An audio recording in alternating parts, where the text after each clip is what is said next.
Hello hello. हाँ बोल। तो फोनवा कान उठावेंगे की तोर फोन उठी? सब यहाँ दशहरा मेला में घूमे जा रहे तू की आगे तो करे ना फोन के लिए जानो तो इतना गोसाई का लगे। ठीक हो यहाँ दम अकेले यहाँ एकदम बिंदास एकदम अच्छा से घूमेबो।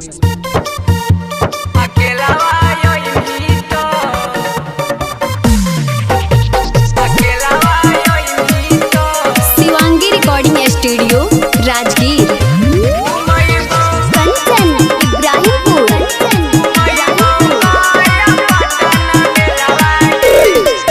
चौमीन छोला खिलाई भौजी ले बिरौलवा गे अकेलावा योई तो।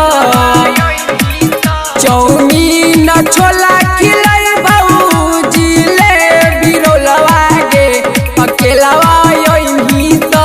घुमैबो गया पटना मेलावा गे अकेलावा योई तो। घुमैबो गया पटना मेलावा अकेलावा योई तो।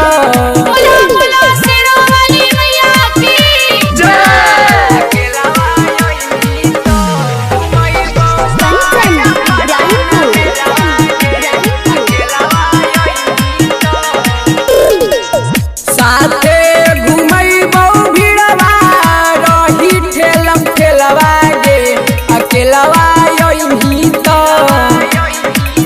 साथे घुमैबो भिड़वा रही ठेलम ठेलवा गे अकेलावा योई तो।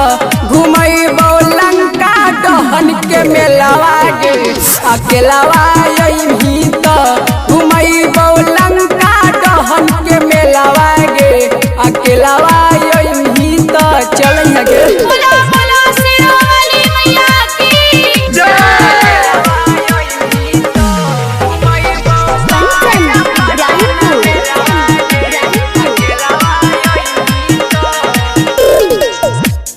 लाल यादव झूलाई तो आसमानी झूलावा गे अकेलावा योई तो।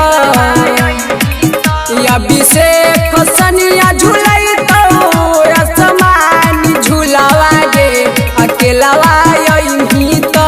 घुमैबो दुर्गा माई के मेलावा गे अकेलावा योई तो।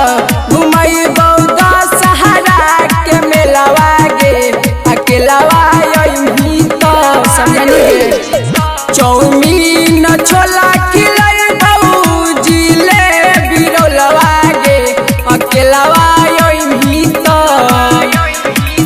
चौमीन छोला खिलाई भौजी ले बिरौलवा गे अकेलावा योई तो।